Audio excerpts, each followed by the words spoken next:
Good day and welcome to another episode of Drive Marketing. And today, Corey and I have the pleasure to sit with the crew of the Revival Sale hosted by Pot Show Cattle in Texas. Guys, good to have you on here today. Thanks for Good having to us. be here. Absolutely. The Revival is something that, Adam, you started last year, I believe. Tell us a little bit, live auction, you got a new venue. Tell us kind of what's going on and how this transpired. Yeah, so last year we took this same sale. It wasn't called Revival. We just kind of had it under Pot Show Cattle Bred Heifer and Cow Sale, and the Revival name just kind of come to me as, I feel like it's something that I feel like it is a revival in a way, just something fresh, something new, something to invite everybody to come be a part of what we're doing. The venue change, we took it down to Caldwell last year. Just honestly, not knowing that, my home was in the most geographical perfect place to host a cow sale. And as we went down there, and I got to sit there and watch the CCI on the block and realize that a huge part of our independent bidders and a large part of our buyers was on CCI. I thought, man, we can do this in the backyard, which had been my vision ever since, I come back home here to Wichita Falls and bought my grandparents' old home place. When I did that, my vision and my hope, or kind of what I seen, was to be able to have a live auction here at my house and sell our breds, and hopefully one day sell our steers that way too. So it's just taken 11 years to make it all happen, which sometimes I guess you can say that's a long time, or in a big picture, it's a short time. So that's kind of the background of why we're here and what we're doing, and why the venue change is just simply that want to be here at home and invite everybody to come see what it's all about. Awesome. Hey, Adam, and one thing I remember, I heard about a baseball field in Iowa. If you build it, they will come. Well, I kind of feel that way. So You bet. Yeah, Hey, what brings three cattlemen, two from Oklahoma, one from Stillwater, Oklahoma, two from Texas? What brought you guys together into this culmination of a sale? Well, back to kind of what the name of the sale is, and I've tried to be an advocate for the live auction platform because I've got some awesome memories, in my childhood of attending live auctions, and it's kind of something that's started to be a way of the past, and I'm extremely grateful and thankful for the online platforms, and will always continue to use them. But in some special settings like this, I feel like, first, humans were created for relationship, and you're starting to see that go away more and more and more. And just the social event of an auction just kind of brings everybody together. And that's what these two guys are for me. They're two guys that I've got awesome relationships with. I would call them very, very, very unique friendships that we both, and even as a trio, done some business together as three-way guys. And then, of course, Brett and I and Jared and I we've done business and been friends for a long time. And I feel like we're all kind of on the same page as far as time frame goes, of us all breaking out and kind of doing our own thing and building our own cow herds and getting to a point where we can share some of the stuff that we've all created. And so Brett was a part of our sale last year. And when I was doing it at home, I thought, man, we got to see if Jared wants to come on board. And he agreed to, and for sure brought some awesome stuff to the table. So that's kind of the background of us three. There's another guy that's a part of it, that's a cow partner of mine that had some cows and brought me on board. And we've been real aggressive about trying to grow what we got going there. The prefixes you see with KT, that's Keith and Trish Miller. And so he's a part of it as well. But he could be on here and sit in the picture frame next to me, and he'd probably kind of look at me like, hey, what do I need to say? So I'm going to speak for him. Gotcha. Corey referenced Field of Dreams earlier, and part of that movie was the heavy hitters. And I tell you, you have assembled a set of heavy hitters in the cattle business. Jared, no stranger to the backdrop. Tell us just a little bit about your program and what brings you to want to be a part of this thing. Oh, I mean, first of all, I want to thank Adam for letting us and our operation be a part of the Revival Sale. As much as anything, we've traded steers and heifers for I guess about 16, coming on 17 years now, and we've slowly been building a cow program and a herd here in Stillwater. And this was a chance to finally go ahead and set some of those females out to the public. And we've years past just been trying to build a herd, and we've retained, often referred to from my family and my help as a hoarder, but I just try to keep all the females we possibly can in the past. And this is the first time we've dipped down in the herd and decided to offer some females for sale. And when Adam called me with the opportunity to be a part of this, I was definitely pumped up about it. And I told him, I said, hey, if I'm coming, I'm going to get some good stuff and see what we can come up with here. And Adam stopped by when we sorted the group up, and he said, man, I love it. I'm pumped up. I like what you're doing here. I'm excited about the sale. So again, it's an opportunity for us to showcase a little bit of what we've been doing with our program and our herd. And at the same time, get a chance to build some new relationships and offer some of those cows to the public. So. Good deal. And Adam, you said this sale will be on CCI.Live? Absolutely. And do you got some sale consultants involved with that sale then? I'm glad you brought that up because I had a huge list of them last year that I contacted all and said, hey, would you mind being a sale consultant for our sale? And I mean, nothing against anybody. I know everybody's got a lot going on, but when I assembled those sale consultants, none of them really benefited the sale. They hardly didn't even show up or whatnot. And I don't mean that negative towards anybody, but yeah. I feel like if somebody wants to ask or get some consulting about what we got going on, us three consigners right here, there's not a better, they could call me about Jared's or call Jared about mine or Brett's about, I just feel like I was going to leave it that way and roll sure. with it. So. Yeah, I think that's a unique approach there, Adam. And I think exactly what you said speaks volumes of you three guys, and your opinions of each other and your likeness in terms of quality of cattle that you guys are there to sell the whole group, and you're going to be as honest about your own as you are the next guys. That speaks volume for you guys. Well, I can put it in my words, and some might not like this, but dude, I'm a redneck. And I keep things basic. I keep things simple, and that's just how I do things. And there's a lot of people that jump on board and roll with it, and there's some guys that say, hey, that guy's a little country for me, and that's okay too. That's all right. Hey, Brett, let's drag you in here real quick. These other guys have had a chance to talk. You were a part of this sale last year and liked what went on, and we're excited to come back this year. Talk just a little bit about what you have going on.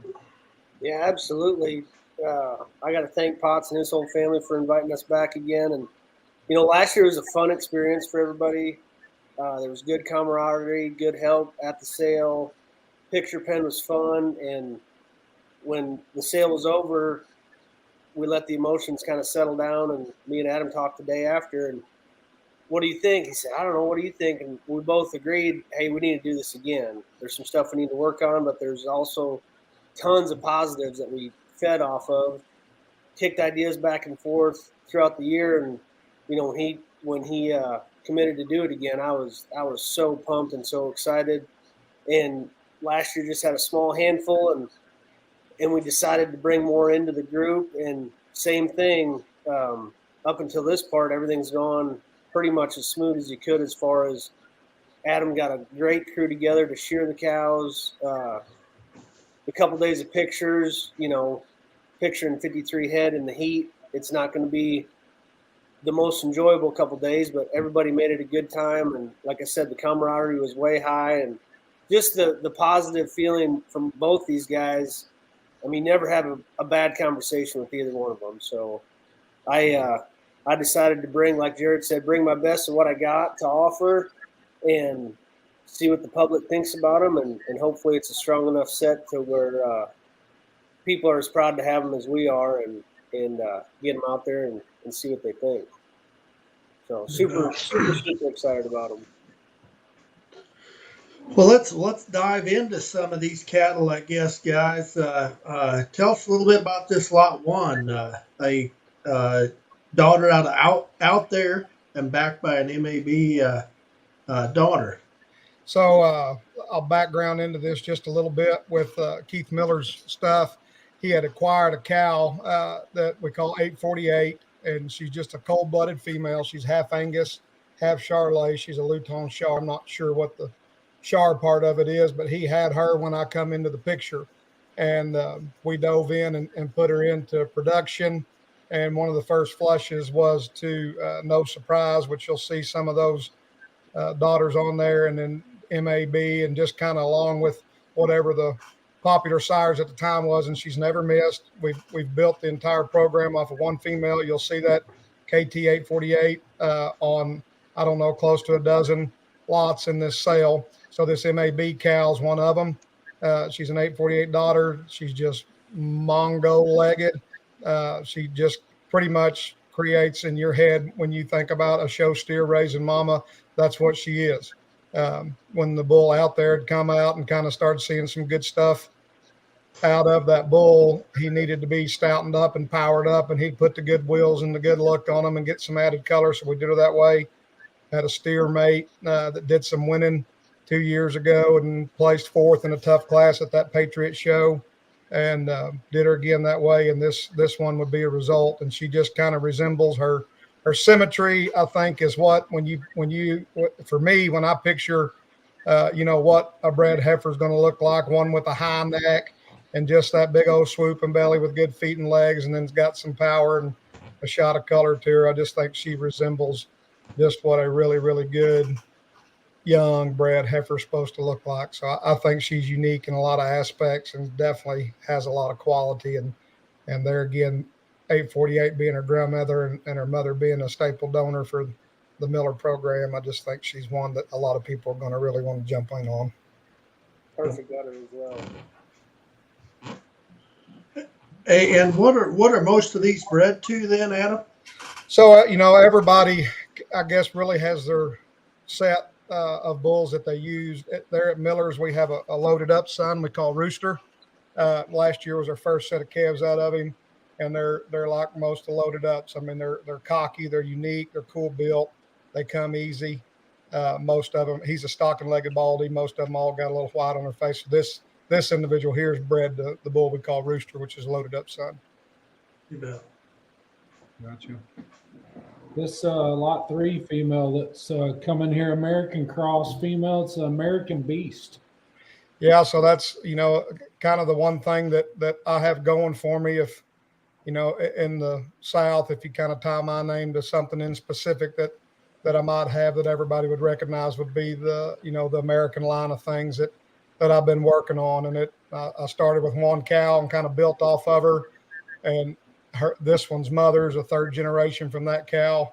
And she's raised a couple of promotional bulls and a couple of calves that have went out and done a bunch of winning. And she's just kind of one of them no-miss females. So I know that there's probably not a lot of eared cattle showed up north, but down here it's a big part of our market. And it's where I put, I'd say, more than 50% of my focus in the last couple of years has been on trying to build my eared program. So I'm not wanting to let a whole lot of females go, but I know it's, something that a lot of people expect for me to have. And just kind of background a little bit about some of the ones I've sold. So 2 years ago, we sold a maternal sister to this one, or I guess granddames would be the same cow that Colton Thickpen bought and had good success with her. And I don't know what he averaged on the calves he sold this year, but I mean, more than doubled or tripled or maybe even quadrupled what he give for that cow. And just everything that's been out of the 1606 donor has been a no miss. She's kind of built a name for herself, and this female is very, very unique. I mean, anybody could appreciate her, whether she's got ear and navel or not. She's built like a guy would want one to be built like. So for me and my personal offering, this is one that I know that a lot of people are excited about. This one's triple clean, right, Adam? Yeah, she's triple clean. And the bull that she's bred to is kind of my new go-to low birth weight bull, is a bull called Cheech. He comes, actually Kirby and Kyler Williams raised him, but he's all kind of Earhart bred. And Colton's got a bull that he calls Cheech. And I don't know, I just kind of like that name and kept it Cheech. It's confusing for a few people, but this would be his 4th crop coming. And to date, and the first 2 years, he was used very minimal. So 2 years of being used pretty heavy. But to date, I've kind of ran the numbers the other day, and it's like 88% of the bull calves that I know born out of him have sold for show steers. So the bull's phenomenal to look at. He's here on display for anybody that comes to the sale. You can check him out. So I'd expect good things for the first one, but I know it doesn't matter to me in my mind what this female sells for in her first flush. She's going to pay for herself. And I can tell you that female right there, whether you like looking at American cattle or not, that one walks across the pen and you're like, hey, that thing is good. And it doesn't matter what breed or how her genetic makeup is built. That one is good stock for sure. Yeah, you can tell just this picture of this one alone. Yeah, I mean, Jared, you just said it perfect. You don't have to know much about these American cattle to appreciate one like that. Hey, this next one we're going to talk about, lot 5, is a registered female, a purebred Charolais out of the Resource Bull and backed by an outsider Firewater donor cow. Is this one of yours here, Jared? Or? Yeah, this is one of ours. So one of Kelton's first years, we've been showing the Charolais females, and it's been a very good breed for us, and it was a great introduction for Kelton to get into showing these cattle and being comfortable with these bigger size cattle. And anyways, one of the first females he ever showed was a female we called Wasp. She was for a young man's first time. She was awful successful for him. She would have been reserve supreme at Tulsa State Fair, won the Junior and Open show at Kansas City, and then was national champion there in Denver. And probably as impressive as she was, her mother was the JoJo female that actually bucked cattle down there. Brett, I'm sure you remember that female going through the sale ring. Mark Johnson's family out here with Stillwater had JoJo, and she was national champion as well, and was very impressive. And so this is a direct daughter of our JoJo daughter that we called Wasp. And so when we got done showing Wasp, we IVF'd her to Resource, and just trying to kind of go away from the outsider line and mix it up some. And this female is due with her second calf to Yellow Ben. Yellow Ben was a bull. I went through Brandon Horn's cattle and saw a lot of those Yellow Ben daughters, and they were just awesome bodied and awesome structured and super smooth built and so level lined. And just, I thought that bull would be fun to use to potentially get a bull calf that you could merchandise as a steer, but at the same time, the females would be ones that you'd never want to let go of. And so we always try to breed them pretty low birth weight for 2 years in a row, just to try to give them some longevity. And so this female is bred back to Yellow Ben for a first part of August, but we never showed this heifer. She was probably worthy of it. But she's just picturesque. When you look at her, just so nice necked and chested for a Charolais, awesome rib cage, so level hipped, and then just awesome on the move. She's one that she's kind of one of them you hate to have to see go, but I knew coming into this sale we wanted to bring some good stuff. And the one thing that appealed to us about the Charolais breed so much was being down here in the South. You can breed them for purebreds. And that purebred deal has been a lot of fun, and I think something that's been catching steam and moving right along. But at the same time, breed them to some of the better club calf bulls, and you can raise you a show steer, slick or haired, that can run anywhere in the country. So I think this female is one that has a lot of versatility. I think you can make purebreds. I think you can make club calves. I think she's just a dang good one. Obviously, with the cattle being here at my house, I've been the one to show everybody that's come to look at them. And they've been directly across from my driveway, south of my house. And as soon as I open the gate, I would say 75% of the people that's come can see this one from 300 or 400 yards off.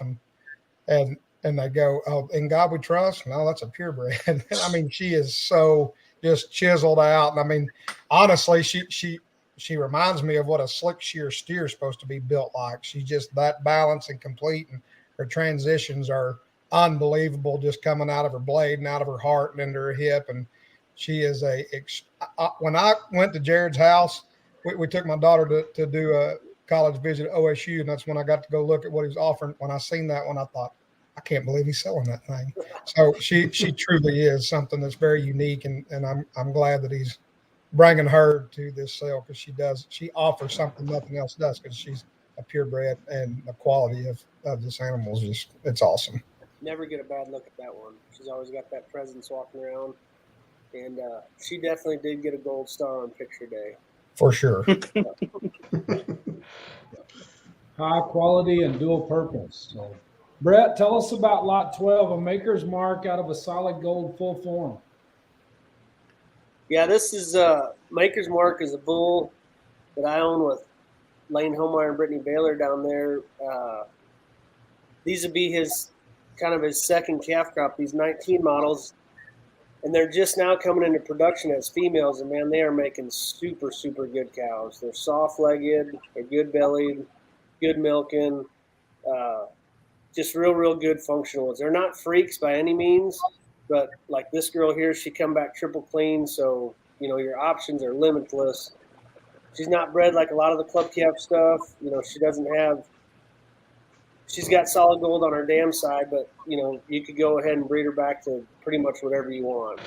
I bred most of my first calvers to a bull we call Cowboy Cool. He's a rumor mill son. I know rumor mill's old school, but man, that bull's still working for me in this club calf side of stuff.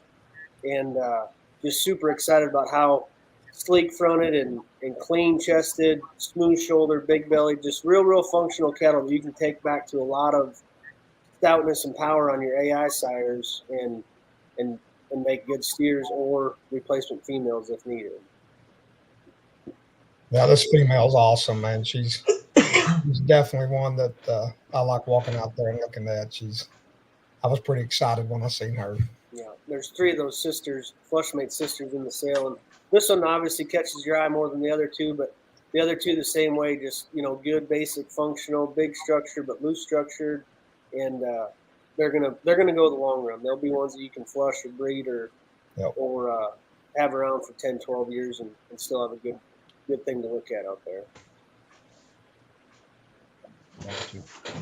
We got this lot number 14 coming next.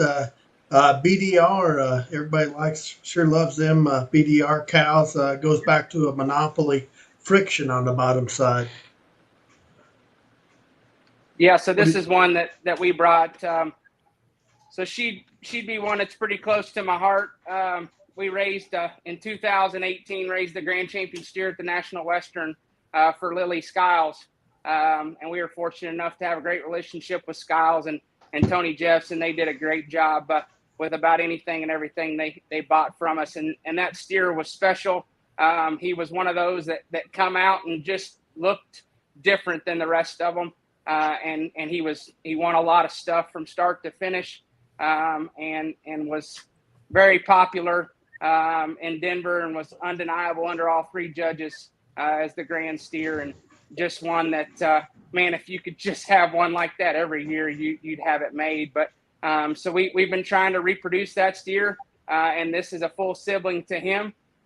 She's one of the females. We have another full full sister to this female that's in production for us. She'd have raised a $12,000 In God We Trust heifer this past spring for us in our online fall-born sale. So I know they're going to produce. Actually, my son Kelton's got a steer on feed this year. That's another full brother that we have high hopes for. So the mating's been good. We've got another full sister in this sale that's a shot younger, that's high quality. But this female here, I mean, she's one that's hard to poke a hole in, but still has some extras. I mean, killer looking, powerful, massive, and absolutely perfect on her feet and legs. She's one that I think, you've been seeing more of the Here I Am BDRs and some of these other matings on the BDR type females. And then she's a monopoly back on a friction on the bottom side. So I think long term, this one's got a really, really bright future. She is bred to calve with her first calf as a 3-year-old. And, some guys are a little reluctant about that. But I can tell you this, as long as I've been trying, and a lot of guys have been doing it longer than me, but, some of these females that have that club calf genetic back in them, I feel like you're gaining a lot more ground going ahead and holding off and letting them calve a little older. You get a little more maturity, a little more size to them. I feel like them females don't melt as fast with that first calf. I think you have a better chance of getting them bred back quicker, keeping them in your cycle there in your calving interval. I would not be scared at all that there's a handful or quite a handful of these females in the sale that are due to calve with their first calf as 3-year-olds, because we've already took the hit as far as an extra year of growing them and feeding them and bringing them along. And then I think it is absolutely full steam ahead. Calve these females out, go to flushing or breed them back or however you see fit. But I think this one is definitely one that can progress an operation forward.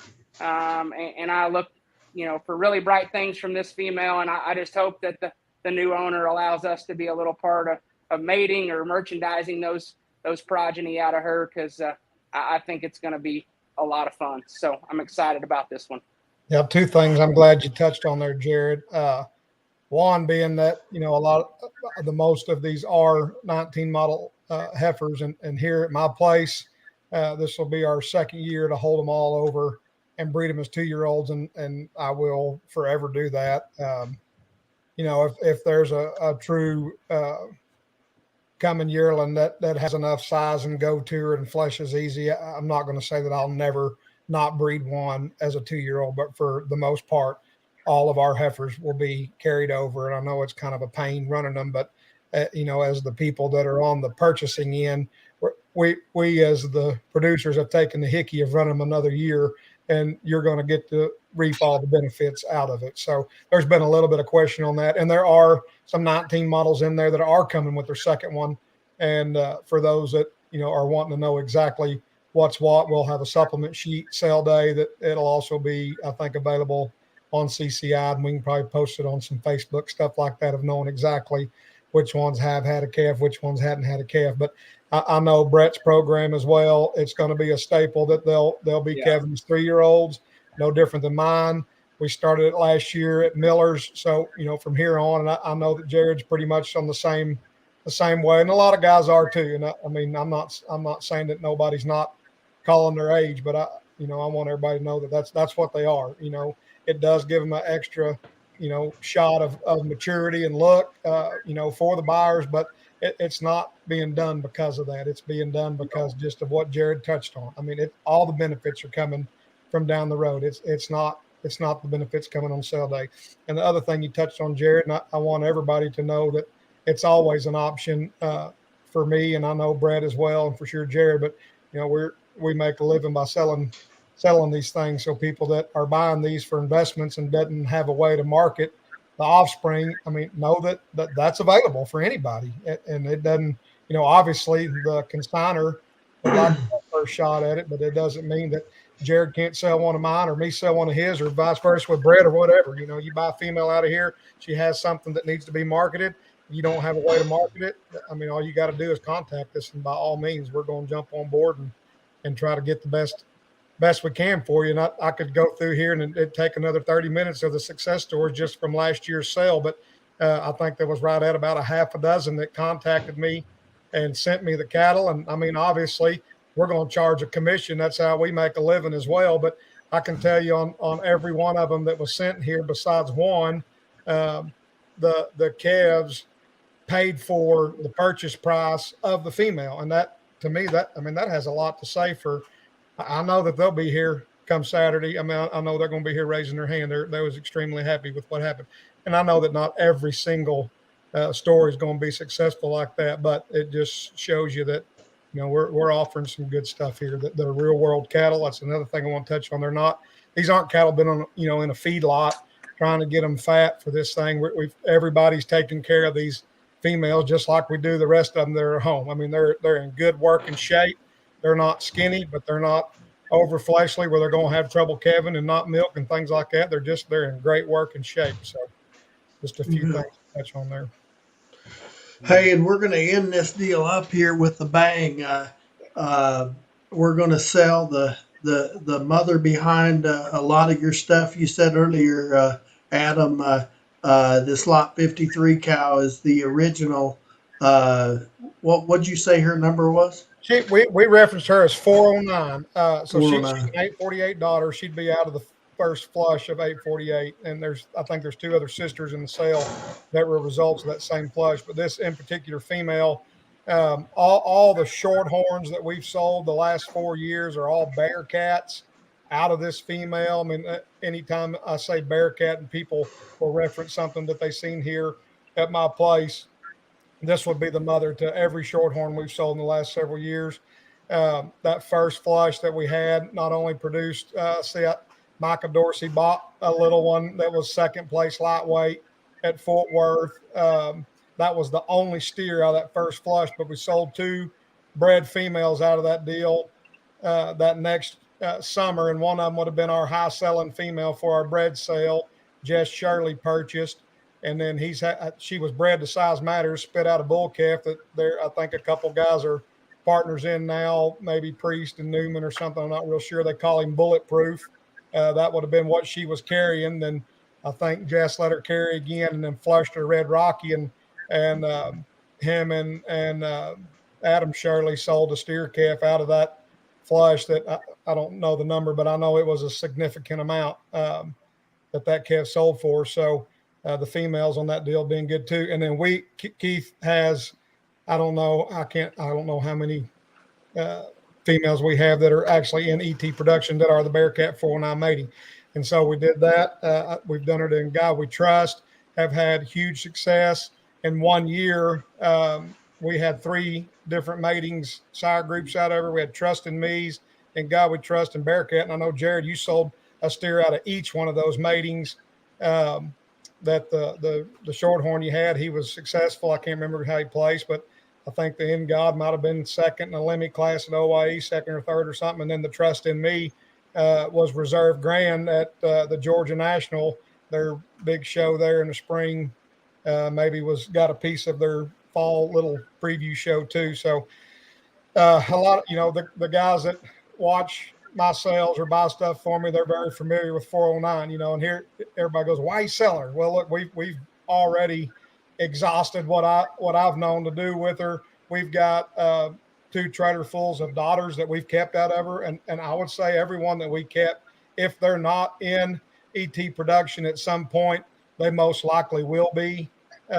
We've got In Gods. I don't know. I think all the Trust in Me's that year were all bull calves. I don't know that we have a Trust in Me female, but we have the Bearcats and the In Gods. And so Miller and I was talking, and like I said, he's real aggressive about, hey, we got to keep moving forward. He's not one that likes to stay stagnant. If we're not moving forward, he says, hey, let's go do something else. So I said, oh, well, what about this? What if we offered 409 because she's open? And that's the other thing. This cow flush is, it's like a slot machine. It's high 20s every time. And it don't matter how many times in a row you do it. She has never, ever, ever slowed down on us. We let her carry last year. She calved in June, flushed her twice this fall, both times high 20s.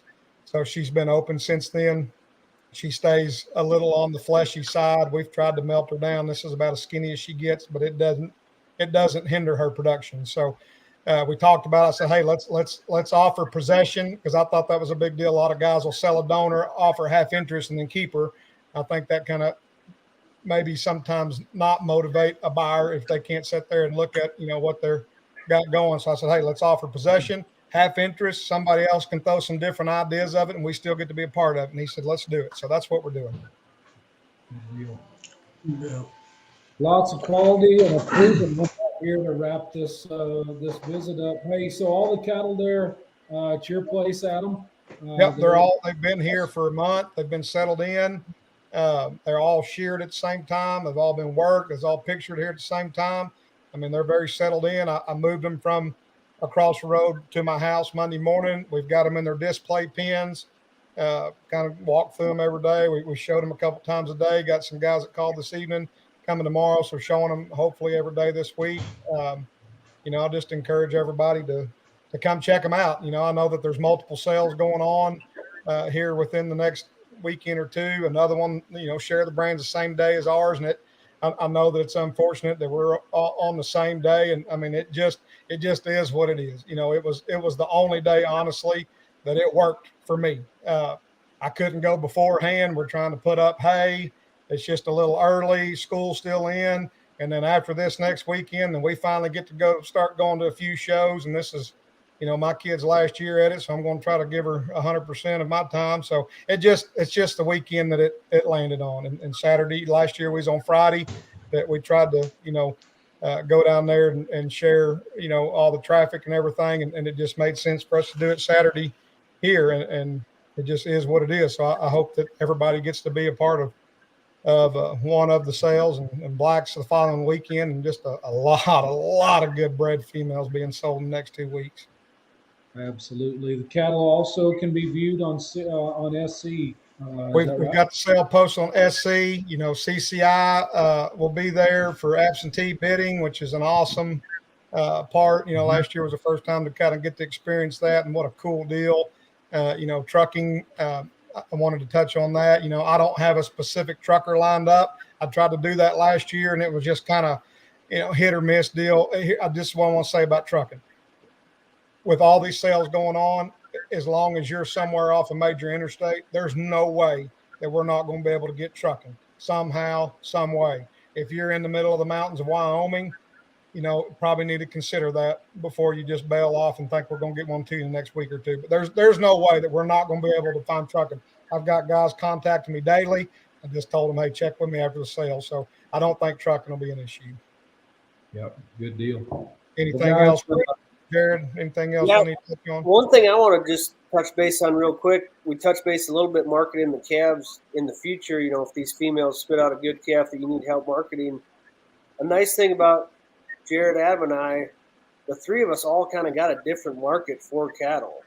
Yep. I don't sell the same cattle Jared does, and Jared doesn't sell the same cattle Adam does, and Adam doesn't sell the same cattle I do. So no matter if it's a female from Jared, Adam, or myself, we can all work together and find out who can best market that calf for you.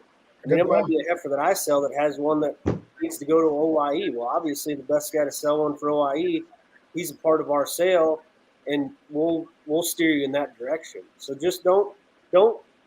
And even talking about the females, we touched on that a little bit earlier. We'll all talk about them like they're our own, and we'll all describe them the way we read them. Even if it's a little different than the other guy reads them, we're going to give you our honest opinion on it. It's a team effort. We're not here to be selfish, That's one of the most exciting things about this set is that all three of us are just. I'm as excited as everybody else's females I am myself and my own stuff. So don't be afraid to ask us about that stuff. For sure. You bet. June 4th, there at Wichita Falls. It's the Revival Sale.